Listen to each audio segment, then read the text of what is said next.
if I had to choose a watch for Martin. Yeah. Or if I had to choose a watch for Bernard, what would I go for? And we've kind of categorized them into 3 different levels, and it's a complete surprise. Let's get into the watches because we really thank the viewers from our last few videos who said we ranted and kind of did too much banter in the beginning. So, Martin, what have you picked for me under 10,000 Australian dollars? So I guess to start off the chat, I have the Tag Heuer Carrera Dato Glassbox. So this has got the green dial, the date at an unusual 9 o'clock. Yep. It has that Glassbox vibe as well. Yep. That you can kind of see that dome sapphire crystal. It brings back a lot of vintage vibes from the 60s, but kind of modernizes it with the Glassbox. And why did you pick this particular reference for me? Like, what made you do that? So I know you have a penchant for the unusual. So I wanted to pick... New word, penchant. I wanted to pick something that has an unusual layout, an unusual design, but something that also respects the codes of Heuer and Tag Heuer. Okay. And so this for me was my pick for you. Okay, straight away, like this is a good pick for me. I do enjoy indeed the 39mm Tag Heuer glass boxes. I think they've done quite well, especially with the blue and the black dial. Yes. By changing up the date, where the date is. And this one here, this one came out this year's Watches and Wonders. Size is good for my wrist. I've got a smaller wrist. The movement design is quite clean, but it's still respectable. Overall, I would say that yes, this is a good pick for me. Yeah. And me personally, I probably would change up the strap though into something a bit more suede-y, a bit more casual. You're a fan of the suede. Yeah. You're a massive fan of the suede, but it will look good on suede. It will look good on suede. It is a bit unusual with the kind of one, it's like a 30-second, is that a 30-second? 30-minute, 30-minute counter. Yeah, it's got a 30-minute counter, right-hand side, and the date on your 9 o'clock. That's good, that's a good pick. It's a clean chrono. Yeah, it's kind of cool. I respect that, that. Hey, so my first pick for you, I know you're a really practical guy. Yeah. I also know that you've collected a lot of GMTs, a lot of titaniums. So you are a collector, in my opinion, that really wants more and more everyday, robust, really good daily kind of beater watches. Yes, that'll be about right. I've got here the Tudor Blancpain Chronograph, which is a 41mm stainless steel on bracelet. And the reason why I picked this is because I truly believe that a watch doesn't really sit by itself within a collector's collection. It has to kind of occupy or be related to the other type of watches. Yes. Yeah. I don't know if that came out well, but I've basically picked your 3-watch collection here. But it's got to like complement. We were saying it's complementing the rest of what I currently own, right? Yeah. So this is a great everyday because my first thing that I thought about you was it needs to be very versatile in the sense that today you feel like a bracelet, tomorrow you feel like a NATO, day after you feel like any type of interchangeable bracelet strap options, which this indeed has. What I like about it is the kind of like screw down pushers. I like the design aesthetic, it being the snowflake hands, and then you've got like a bit of a touch, just a tad bit of red. I like how it's practical for you, loomed hands, loomed dial markers. So whenever you go for like a bit of a jog or a walk at night, you can really see the time. Like I could swim with it. I could either go for a swim or get pushed in a pool with that. Yeah, totally. It's kind of fun. That kind of category. I think it is over 10,000 actually. Slightly over. I appreciate it. Thank you. You've been a good boy this year, so Santa is rewarding you. I am a fan. This wasn't my first pick for me, for what I thought you would pick for me. But like it's cool because it is on the bracelet. I've been wearing a lot of NATO recently. So something on the bracelet is a really, really good change for me. I love the fact that it is also unusually a 45-minute chrono. That's kind of cool. Yeah. It's a bicompax as well, which like super symmetrical. We're in that era of bicompax, I feel. That's a cool pick. Cool. So we've just covered the category of kind of like under 10,000. Now, let's head into the new territory where if you've been an extra good boy, Santa will be putting this under your tree. Now, the category we went with, the price category, is under 25,000 Australian dollars. Yeah. So if Santa deems Bernard a little bit more of a good boy from this year, I've picked out the Blancpain Bathyscaphe, time only, black ceramic, black dial on the sailcloth. And the reason why I picked this one for you is because I look at the state of your collection at the moment, and I've not really seen too much high-tech materials. Really? I've not seen too many. And I feel like it's time for you to have something ceramic back in the collection. Yeah. And this one, you and I have talked about this a lot. That it is super Black Ops, mil spec kind of vibes. It's got that real kind of toughness around it, military cool.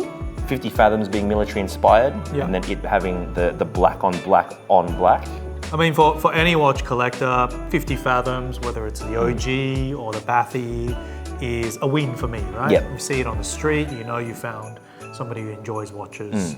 Straight away, I would change the sailcloth. To what would you change Fabric to? NATO. I've been very lucky to own the black ceramic flyback chronograph before.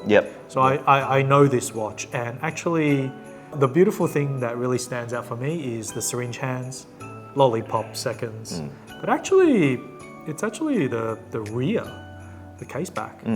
This is a really good movement. What's the deal with this movement, man? So the biggest thing for me for this movement is that it is 5-day power reserve. We're in the trade, we swap our watches around a little bit, you know, we like to wear different things every day. You can wear this on a Monday, you can leave it for a couple of days, and then, 2-3 days later, you can pick it up and it's still going. This is actually, when it comes to dive watches, most dive watches have a closed case back. And you don't really get to see the magic inside. We talked about this the other day, where seeing a case back is really for the individual owner's eyes only. It's for your pleasure only. And looking at Blancpain's 5-day power reserve movement for the 50 Fathoms range, you can see they've actually applied quite a high level of watchmaking finishing to it. And there's a bit of like architectural kind of vibes coming out. You have even englage on the plates, you've got polish, countersink holes. And even the rubies are just large. They're super large. So you get to enjoy the movement kind of for your eyes only. This is a good pick. Not a bad one. Not a bad one. Hey, so back to my choice. I've actually, I actually probably went a bit overboard. I've picked 3 watches that kind of work well together, in my opinion, for you. We've got like the everyday daily beater, and that's the Tudor Blancpain Chrono, anytime, anywhere. And then as we kind of go up, I've picked something with a bit more flavor. Glashutte Original Panomatic Lunar, automatic movement in a blue dial. And the reason why I picked this is because, you got your sports chrono. So we're done with the chronos. And now let's get into complication land. You've got an asymmetrical dial, which is interesting. You've got double date wheel, moon phase. And then the thing that really gets it for me, again, I love the kind of case backs. You get to see all of the German finishing and what you can kind of call a German watch. I think this is a good choice for me because all of the watches I own are not asymmetrical. So this is a great pick to kind of diversify the collection a little bit. And like you said, on the back you've got all of those German hallmarks, the engraved balance bridge, 3/4 plate, that gold rimmed rotor as well. On the front you've also got Glashutte Originals, signature panorama date with the numbers all at the same level. This is pretty signature, pretty classic Glashutte original watchmaking. And the reason why I picked this is because I know currently you don't really have a German watch in your collection that's like 3/4 plate, hand engraved, those wings on the, I can't say the C word, it might get censored. The balance bridge. The balance bridge. Balance bridge. The balance bridge, yeah. But I think this is full of personality, and because you've never really ventured into that land, this is something that, this is a pathway that I think all watch collectors should go down, is try something different. Yeah, and it's interesting because I've done German watches before, but nothing with all of those traditional German characteristics. Now that's a good point. Yeah. I was going to pick the inverse. Yeah. But then I thought, you know what, I'm going to stick on theme, make it all autos. Yep. And I personally like the inverse, so I didn't want to color it that way. And this is more practical, right? Yeah, no, that's true. That is true. It's stainless steel case as well. Stainless steel it's case. The connoisseur's choice. Yeah. Yeah. That's cool. Cool. That's cool. I appreciate that one. Yeah, I definitely appreciate that one. Yeah. All right. So last but not least, this is a price category that is 25,000 Australian dollars and over. These are for the best boys. the goodest of good boys. And so you've picked this one before for me. I have. I have. I'm gonna tick this off one day. And there's a reason why I kind of picked this out for you. I think you've owned Speedmasters before. Yeah. Speedmaster Professionals before. Yeah. But nothing like this one in full Moonshine gold, 18 karat, the gold dial version as well. So the one with the black subdials. On the rubber, it kind of has a really, really cool vibe to it. It kind of tones down the brightness of the yellow gold. And then on the back, going on theme again with the sapphire crystal case backs, you get to see that 3861 movement coaxial on the back there. And this is, I think, really, really cool. And then one little detail on the strap. I want to see if you can spot that. One little detail. One little detail on the strap. There's like a little detail on the strap. Like on the inner, right? On the inner, right? Okay, it's got the craters of the moon. Yes. Okay. Yes. So actually, this is on my grail list, probably for different reasons. Let me tell you guys a story. I mean, everyone is very familiar with the Omega Moonwatch Professional. We all come across this. It is a cult-like item to have as any watch collector. Yeah. I've got the Hesselite version. Yep. Closed case back on Dato. You have. Oh, I'm wearing one right now. There you go. There we go. And I think this will be one of the top references that you can own in that line. We do sell some, and every single time somebody's looking for something a little bit different. And when I see 18K Moonshine gold on the wrist, I mean, this is something really special. You've got that black subdial on a rubber strap. I personally would change this to like the, you know, with the bracelet. Is it good? I was going to say, are you going to go suede again or not? No, not in that one. This for me would be like a bracelet choice. Yeah. But unfortunately this year I haven't been a very good boy. This is really special. You won't see many as well, right? Like because it takes somebody really kind of unique, I would say, to even wear this on the wrist. Yeah. So for me personally, I mean, I've got a gold watch on right now, and whenever you wear a gold watch, it's a different feeling, right? Like the kind of world around you it's going to change a little bit. But yeah, thanks for picking this one for me. Like for sure, this is a grail of mine. I don't mind the Canopus gold too. Yep. Like I think that's the more white gold kind of version. Very stealthy. Yeah. Like if you know, you know, kind of. Yeah. That one definitely flies under the radar, but that one does not. I think this watch would, you know, it's very special, right? Yeah. Like, and then when you open it on the case back, you get to see all of that fanfare as well. You get to see it working and ticking along. Yeah. Like this is a mega watch. Yeah. Yeah. There's something for the outside and then something for you. You can play with the chrono pushers, see how all of those gears and levers are interacting with each other. I've never owned a Moonshine or a yellow gold watch before anyway, so that's a good choice. Hey, so I picked something really random and a bit different. I've got the kind of like the sports everyday watch. I've got the kind of weekend special occasion moon phase watch, which you could do every day as well. And then I've picked something really unique to kind of top it off. The Chopard L.U.C. Grand Cru. And most people wouldn't have seen this before. I would be surprised if some have. This is a tonneau shape, which is like a beer barrel shape. And the reason why I picked this is because I know that you wouldn't pick this yourself. So I went with something that was totally unusual. It would spark something in your eyes. That is, and you're gonna either love this or hate this. That is very left field. Yeah. And I kind of like it. I do kind of like that because it is barrel shaped in every sense of the word. Yeah. So barrel shapes you won't see very often, but some brands do have some very recognizable barrel shapes. From L.U.C, I think why I would get this into your collection would be the shape. Yeah. It would be the hands. They are quite different. Yep. And it would be the movement as well. I know you're a massive fan of the hands on L.U.C watches. Yeah, they're very different. What I think does it for me as well is that the movement is also shaped. Okay, yes. The movement is also tonneau shaped, which you don't see.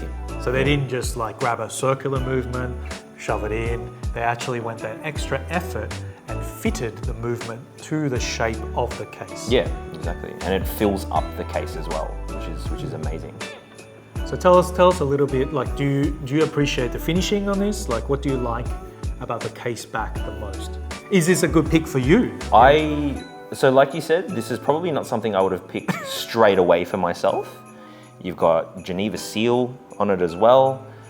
You've got that swan neck regulator. You've got the gold rotor, and the fact that L.U.Cs are just, they're just kind of built different. They're kind of built. They're built with, the watch lover in mind. Yeah. So it's all of those things that watch lovers love. It's a movement that fits the case. It's an unusual movement. It's good finishing as well. It's very Genevian. I think a lot of people may confuse Chopard with Chopard L.U.C. They're very, very different schools. In L.U.C, this is really where the passion of watchmaking is taking a different route. And many, many years ago, the kind of origin of L.U.C, Louis Chopard. That's the original founder of Chopard, his name. And the reason why the Shuffler family decided to invest and create L.U.C, there's many reasons. Number one, because they do truly love watchmaking. And number two, they could see that very early on, the very early stages of watchmaking in the industry, a lot of the movements were actually produced externally.